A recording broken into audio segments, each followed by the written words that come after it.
একটা লোক করে ওর নাম হয়েছে সুযোগ কালাইয়া থেকে, মানে ওই আমাকে ফলো করে। আমার লোক যখন জনদীপ ঘাটে যে পৌঁছায় সাথে সাথে 25টা গাড়ি আসলে আমি নিয়ত করছি যে আমার লঞ্চ ভিড়াইয়া 9 নম্বর ওটা প্রোগ্রাম চলে আমি সেখানে জয়েন করবো। তারপর এই 25টা গাড়ি চলে আসে, গাড়ি আসার থাকি আমাকে সেখানে নিয়ে গাড়ি আমাকে মারধর করে করার পরে আমাকে আওলে নিয়ে আমার গলায় ছুরি দেয়, মেরে ফেলার হুমকি দেয় এবং আমার রাতে অনেক ক্ষত করে, বিভিন্ন জায়গায় আমাকে মারধর করে। সেটা আসলে লোকজন ছিল না, তারা অনেক লোকজন ফটো দিয়ে দিয়ে যায়। আমার স্ত্রী দেখে কান্নাকাটি করে আমার কাছে আসে, তারপর তারা আমাকে রেখে চলে যায়। তারা কারা কারা কারা ছিল ওখানে? তারা ছিল এই যে বিএনপির লোকজন, সরকারি ছিল, ফিরোজ ছিল, আশিদুল সুজন, আর ওর লোকজন ছিল। তাদেরকে আমি আসলে চিনতে পারি নাই, চিনি হয়তো কিন্তু তাদের নাম আমি বলতে পারতেছি না। আচ্ছা, কতজনের মতো লোক ছিল তারা? প্রায় 25-30 জনের মতো লোক ছিল।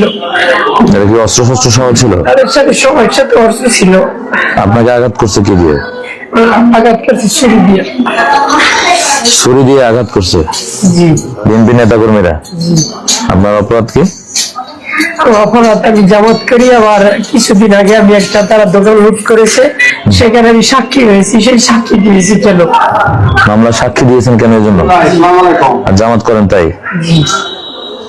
জামাত করা তো সমাজের কোনো অপরাধ না। আসলে সত্যটা সত্য বলতে গেলে এরকমই পরিস্থিতি যে আমাদের রক্ত দিতে হয়। লোকদেরকে মারা হয়েছে, আমি সত্য কথা বলার কারণে আজকে আমার রক্ত দিতে হয়েছে।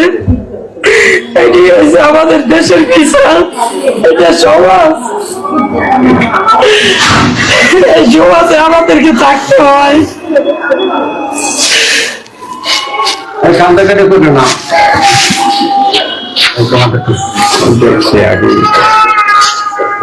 তুমি ধৈর্য ধরো ভাই, কান্নাকাটি করো না। ইনশাল্লাহ এই সমাজ পরিবর্তনের জন্যই তো আমাদের লড়াই।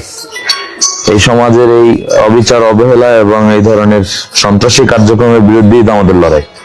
সুতরাং আমরা যে সমাজ বিনির্মাণের জন্য কাজ করতেছি, সেখানে আমাদের এই ত্যাগ তিতিক্ষার বিনিময়ে আশা করছি আমরা এরকম একটা সমাজ পাবো যেখানে এগুলোর বিচার হবে এবং এই ধরনের সন্ত্রাসী কার্যক্রম সব বন্ধ হবে ইনশাল্লাহ।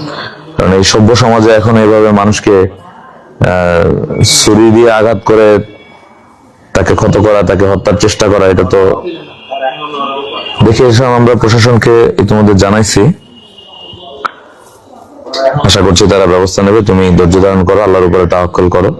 আল্লাহ তাআলা তোমার এই রক্তের বদলে হলেও এই ধরনের সন্ত্রাসীদেরকে মূলোৎপাট করবেন ইনশাআল্লাহ। একটু দোয়া করে দেন।